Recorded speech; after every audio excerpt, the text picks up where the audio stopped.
Assalamualaikum. Waalaikumsalam. Salam tazim, Kang Maesa. Ya, silakan langsung aja Kang Arif. Bisa mau on cam, udah bisa on cam. Jadi terkait viralnya anggota dewan yang bikin statement kayak gitu, saya warga Bandar Lampung, nggak usah, Bang Ustaz. Siap boykot sama Partai Golkar nanti. Jadi kita di Bandar Lampung juga hampir menyerupai Big Banten. Saya Ya, salah satu partisipan tim penggugat yang membuat kawasan Cinaton betul. Jadi lawan kita juga beliau itu ketua Komisi 3. Iya, ketua Golkar ya. Oh, ketua Komisi 3 juga, tidak hanya ketua Golkar. Ya, dia ketua Golkar Kota Bandar Lampung dan juga ketua Komisi 3. Komisi 3. Jadi pembangunan Kota Bandar Lampung kami juga bisa pantau ya viralnya Tugu Cinaton ya. Nah, ini salah satu tim penggugat nih, gak usah. Siap. Nah, Akang coba bikin aliansi, bikin kelompok jamaah minta saya datang. Itu baik. Masya Allah, siap. Insya Allah nanti kita. Tapi maksudnya saya diminta datang. Tapi maksudnya statusnya saya diminta datang, bukan memprovokasi gitu. Kalau saya diminta datang oleh warga Bandar Lampung, turun di lapangan. Pokoknya ini bukan tentang Banten, tentang Indonesia. NKRI harga mati.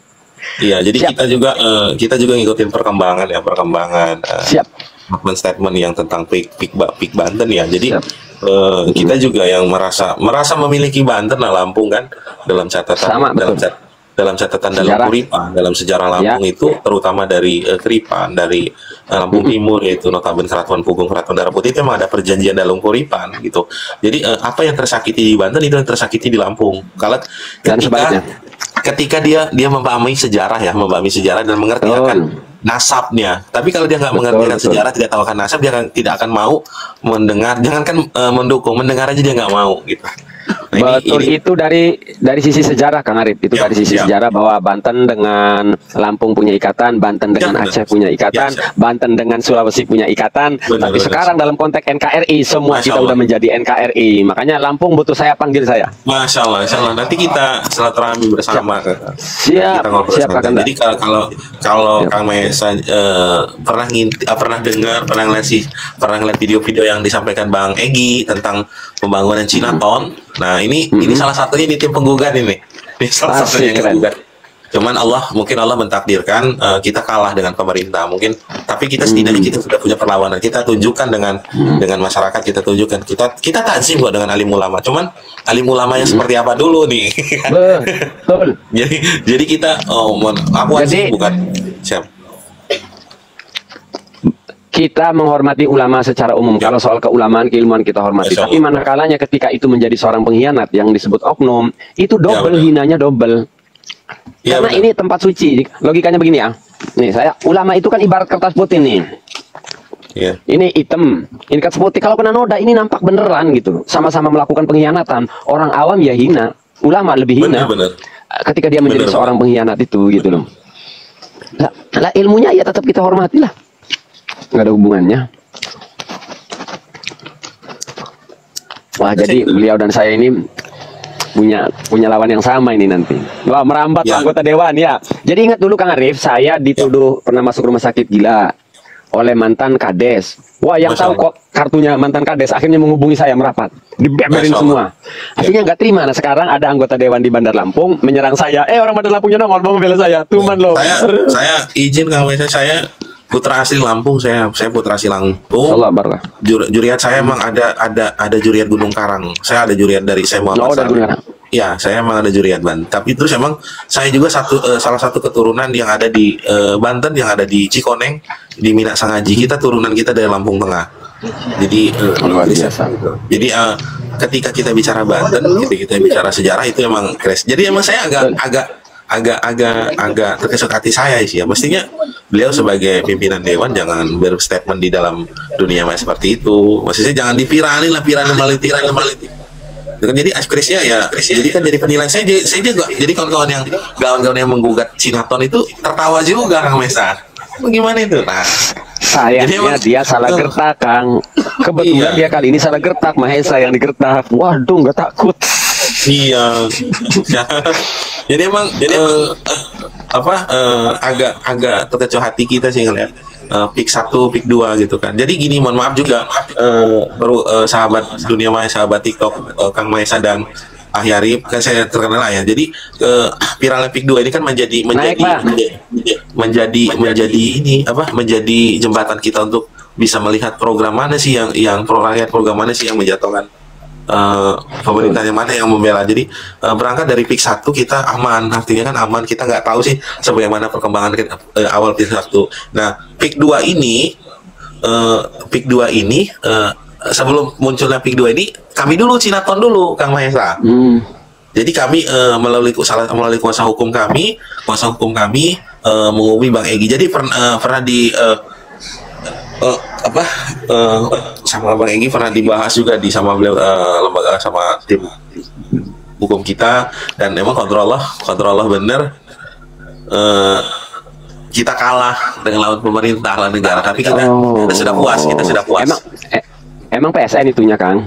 Iya, jadi Bandar Lampung ini kan sama Banten kan nggak jauh sih, jadi kawasan lautnya kan dekat.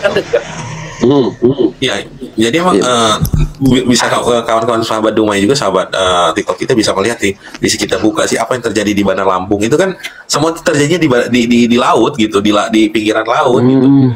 Iya, jadi emang basic grease mereka itu di Provinsi Lampung, khususnya di Kota Bandar Lampung. Ini mohon maaf, mohon izin, bukan kita memprovokasi, bukan kita membenci suatu golongan atau kelompok, tapi emang itu yang terjadi. Jadi dijembatani oleh pemerintah, dilanjutkan oleh pihak ketiga. Nah, ini kan menjadi ini benar sama kita, menjadi beban, menjadi PR kita bersama. Ya, kalau kita masih ada, kasih ada generasi kita nanti. Betul. Nah, ada poin yang saya tangkap dari pemaparan Kang Arif ini, ingin saya sampaikan kepada netizen. Kita melawan itu bukan dalam konteks kita terobsesi ke hasil, ke pencapaian, enggak. Kita umat Islam itu ketika melihat kemungkaran yang penting melawan itu, karena bagi kami itu kewajiban. Nah, ini juga kan, ini juga disampaikan oleh, nih kita puterin dulu video Ki Said nih ya, bahwa itu bersifat mutlak nahi mungkar itu. Nih kita puterin dulu Ki Said ya. Jadi bukan tentang kita itu yang sedang melawan itu tidak perlu ditanyain mana hasilnya, karena kita nggak nyari hasil. Kita menjalankan kewajiban kita nih. Islam sebenarnya begini ya. Setiap ada kemungkaran penyembah kita harus berbicara. Prinsipnya begini, ajaran Islam sebenarnya begini ya. Setiap ada kemungkaran penyembah kita harus berbicara, ngomong, harus berpendapat, harus bersikap. Afdhul jihad kalimatu haqqin amama imamin jair. Jihad yang paling utama adalah berani mengatakan kebenaran di depan penguasa yang zalim, yang menyimpang, yang melanggar. Nah, sekali itu kan letaknya berarti letaknya. Nah, kita sebagai organisasi besar Islam Bersama Jamaah, ayo kita berikan masukan, rekomendasi, beri peringatan, teguran. Kita ambil sikap dengan keadaan seperti ini untuk kemaslahatan, bukan untuk merusak, bukan. Ketika itu, jadi itu beban tanggung jawab kita sebagai umat Islam tadi ya, kalimat haqqin amama sultanin jairin itu. Jadi adapun nanti kita berhasil, itu bonus bagi kita. Saat kita kalah, tidak berhasil, kewajiban kita selesai. Gitu loh. Sama kayak kita ibadah sholat, tugasnya yang penting sholat. Surga bonus itu. Siapa yang sholat tujuannya surga? Kira-kira seperti itu. Jadi emang kawan-kawan juga bisa, sahabat TikTok Kang Mahesa dan Kang Mahesa juga bisa intip juga lah bagaimana perjuangan kami 5 partisipal. 5 partisipal ini benar-benar berangkat dari niat kecintaan akan agama, cinta pembangunan. Kita tidak pernah melarang, ya ingat nih ya, kita tidak pernah melarang, tidak pernah membenci pembangunan yang sifatnya mendukung masyarakat. Tapi kalau udah pembangunannya itu merusak dari nasab, merusak akidah, merusak lingkungan, itu udah Allah benar-benar kira kita ini bukan orang bener sih Kang. Kita ini orang dosa juga sih. Cuman tapi kan masa iya Allah nggak nitipin sedebu pun ya, setetes debu pun untuk kebaikan dalam hati kita gitu kan. Kita nggak pernah merasa paling benar kok Kang Mahesa, nggak pernah kita. Cuma kan kita berusaha dalam konteks gini ya, kita lurusin argumen mereka. Dalam konteks kita dengan si A itu, kita tidak perlu membandingkan, jangankan kita merasa lebih mulia dari orang lain. Nah, itu baru kategorinya takajub, takabur, sombong. Baru tuh sombong tuh. Tapi kalau dalam konteks kita memperdebatkan hak dan batil, itu tidak termasuk takabur.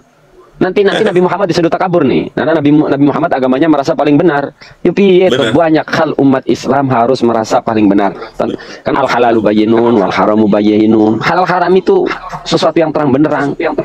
mau dibungkus pakai apapun kebatilan tetap kebatilan gitu. Nah kita memperjuangkan itu.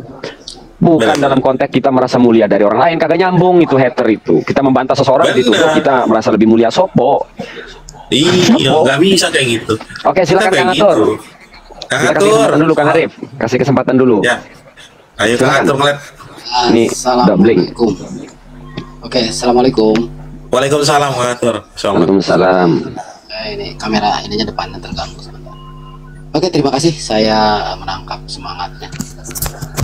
Ya, tujuan ini kedengaran nggak? Kurang kuat Kang Atur. Kecil Kang Atur. Coba sekarang gimana? Nggak lumayan. Dideketin mic-nya tuh, silakan. Oke, nah siap. gitu. Oke, masih kita ya. Saya ngomong agak lama lah, 5 menit lah ya. Siap. Oke, saya bukan siapa-siapa, cuma anggota masyarakat.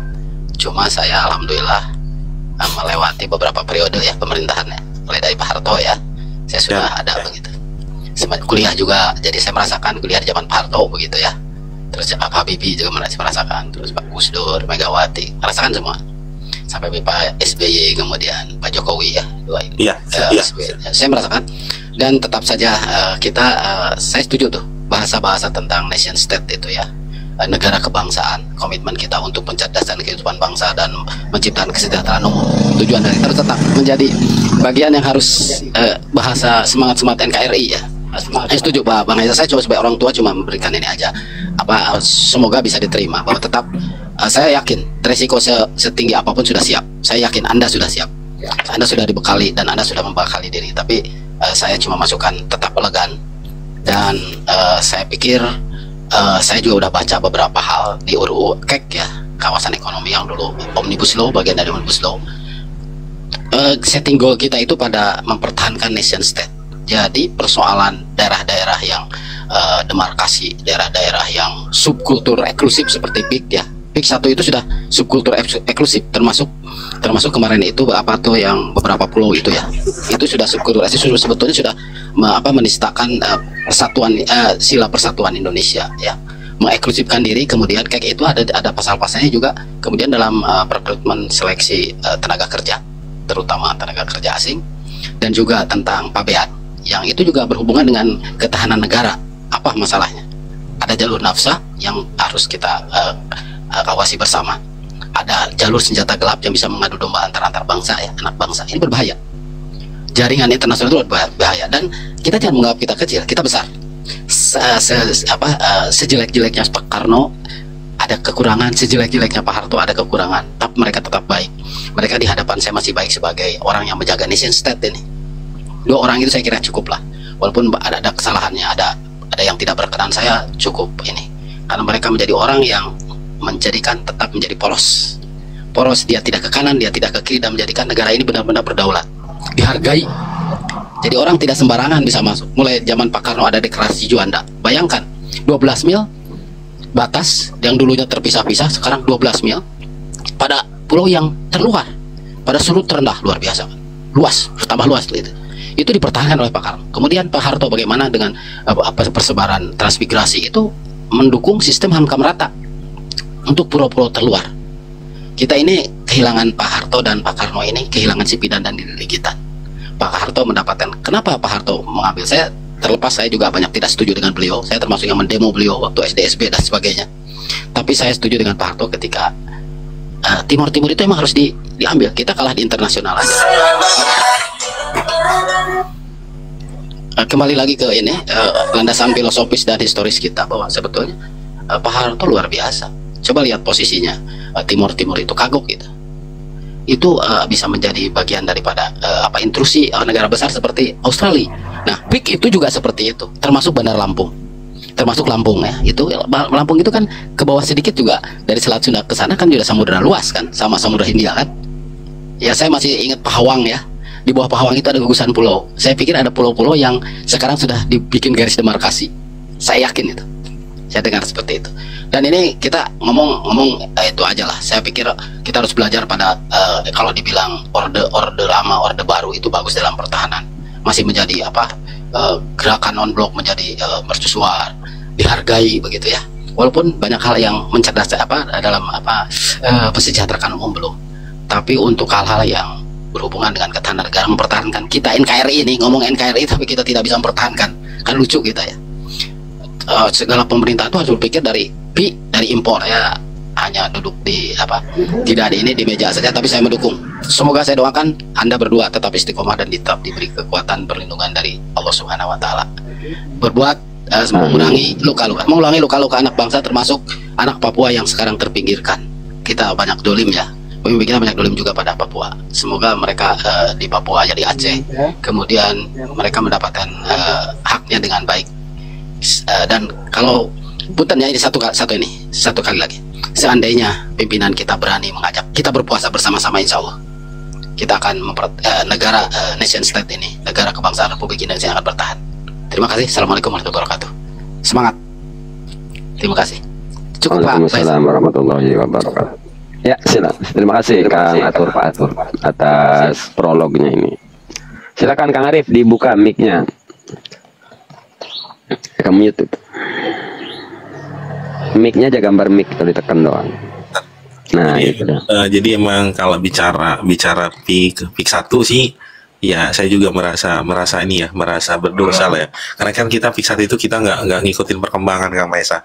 Nggak ngikutin karena Bandar Lampung itu ada beberapa konflik, terutama kita berkonflik dengan pemerintah, dan salah satunya saya tokoh yang sampai hari ini mudah-mudahan Allah masih ngebimbing istiqomah saya, masih ngebimbing keyakinan, kepercayaan, dan tegak dalam pendirian yang nggak bisa diukur, dengan materi ya, nggak bisa diukur dengan materi. Jadi emang Bandar Lampung itu ketika sebelum terjadinya peak 2, perlu diketahui juga sahabat TikTok, baik sahabat TikTok Kang Maesa dan saya, bahwasanya Bandar Lampung sudah dimasuki oleh yang berbau peak, dan boleh dilihat juga bahwasanya Tugu Selamat Datang di Teluk Betung itu awalnya itu Tugu Selamat Datang Sinaton. Nah, yang notabene ornamen Sinaton itu sama seperti dengan yang ada di peak, naganya itu naga peak gitu. Nah, qadarullah, Allah mempertemukan saya dan para pejuang yang lain waktu itu dengan salah satunya Ketua Sekretaris Dewan Dakwah Provinsi Lampung, Kiai Ansori, dan pejuang-pejuang yang lain. Kami 5 sepakat menggugat Kota Bandar Lampung dengan dalil Sinaton, yang pada saat itu penganggaran ini perlu diluruskan, penganggarannya Ketua Komisi 3 itu sahabat kita, kakang kita itu, gitu kan. jadi saya perlu harus buka-bukaan juga. Jadi emang harus kita sahabat dunia itu banyak.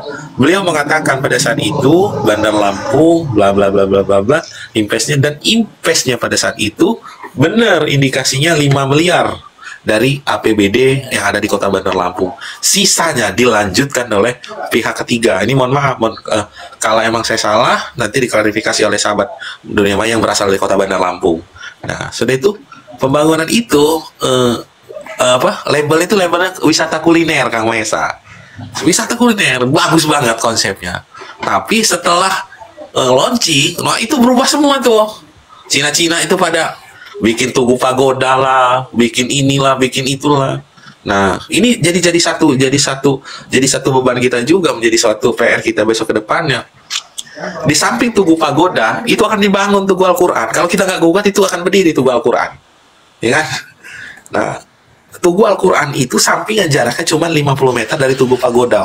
Nah, kan di mana letak logika kita, di mana letak akidah kita, di mana letak keimanan kita ketika tulisan itu Al-Quran walaupun bismillah dinaikin oleh anjing liar, kucing liar, dibuangkan istijanya, dikencingin atau di BAB kan, siapa yang berdosa? Kami warga Kota Bandar Lampung, ya. Nah, kita gugat awal di situ. Tapi qadarullah Kang Maesa, ini tadi kita ini lawan pemerintah, jadi kita dikalahkan oleh pemerintah. Kita nggak tahu dikalahkan sengaja atau emang kalah benar, kita wallahu alam. Tapi qadarullah juga, qadarullah, Allah nunjukin tuh terlepas iya atau tidaknya wallahu alam bisawab. Pasca kita kalah dengan gugatan, kita kalah dengan pemerintah Kota Bandar Lampung berturut-turut dihantui oleh banjir bandang. Dan itu wilayah Betung. Nah, itu kan Allah alam bisa, apakah Allah murka, apakah Allah emang uji kita nggak tahu. Pokoknya pasca nggak nyampe seminggu dari kita kalah di pengadilan terkait pembangunan Cinaton dan segala macam, Allah mengirimkan teguran, mungkin bisa mengirimkan teguran ataupun apa. Bandar Lampung digujar 2 sampai 3 hari banjir bandang yang menghabiskan. Wah, bisa dilihat lah dari sekitaran pesisir pantai itu habis benar-benar. Jadi itu emang menjadi gitu. Jadi mohon maaf Kang Arif, ini ada yang masih tanda tanya. Kata-kata Cinaton itu berbentuknya kata-kata ya, Cinaton ini. Kalau Mas, mohon maaf waktu kita audiensi kita ngeliat master plan itu ya tetap tulisan Cinaton, tapi Cinaton mohon maaf, apakah tulisan Cinaton itu Indonesia, apakah tulisan itu tulisan bahasa mereka ya, tapi bahasa mereka itu Cinaton. Master yang plan kedua, ya. bentar. Yang kedua, biar ngobrolnya ini dipahami oleh semua orang ya. Nah, kata ton ini apa? Mengartikan apa? Selamat datang Cinaton. Tonnya ini apa? Ton itu pusat lah kalau nggak benar, pusat Cina ton itu. Jadi emang ya di situ itu emang kawasan perekonomian orang-orang Cina sih Kang Mahesa. Tapi mohon maaf. Kemudian di situ Cinanya apakah pribumi, apakah dari Tiongkok? Kalau Cinanya, ya mohon maaf ini Cina ini ya sisa jajahan kita lah, pesuruh kita. Bukan dari Cina sana, ya Cina jajahan kita kok adanya di atas tahun 40. Sedangkan masjid terbesar, masjid tertua di Kota Bandar Lampung adanya di situ juga 1883. Jadi emang bukan mereka itu pendatang. Selamat datang di kota Cina artinya ya. Iya. Nah, selain itu di Indonesia ini ada enggak nama kota yang diarahkan kepada suatu suku? Ada enggak misalnya selamat datang di kota Baduy, selamat datang di kota Sunda, ada enggak? Maksudnya kalau ada berarti kan ya masih tahap sah-sah saja gitu kan. Jadi gini, mungkin kan kita mungkin ya mohon maaf juga sahabat doa. Kita Lampung ini kan punya aturan, punya adat tersendiri ya. Hukum adat. Kita punya hukum adat, kita punya adat. Kalau bahasa Lampung itu kita punya adat perati, punya pasal per pasal.